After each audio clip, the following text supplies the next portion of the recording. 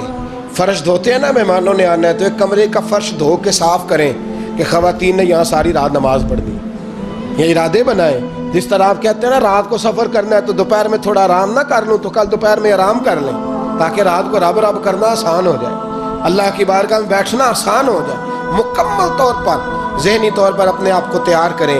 یہاں بھی محفل ہوگی انشاءاللہ، عشاء کے متصل بات شروع ہو جائے گی، 12 بجے تک محفل چلے گی، پھر 12 بجے کے بعد نماز تسبیح پڑھی جائے گی، پھر 1 بجے پھر دوبارہ آپ کو اجازت دی جائے گی، کوئی انفرادی طور پر گھنٹہ سوا اپنی الگ سے کوئی عبادت کرنا چاہے تو وہ تب بھی ممکن ہو، جیسے آپ کو موقع بنے۔ میں کہہ چکا ہوں، لیکن وقت ضائع نہ کرنا، گولڈن چانس ہے، اس کو مس نہ کرنا، یہ شب نجات ہے، اس کے ضرور قریب جانا۔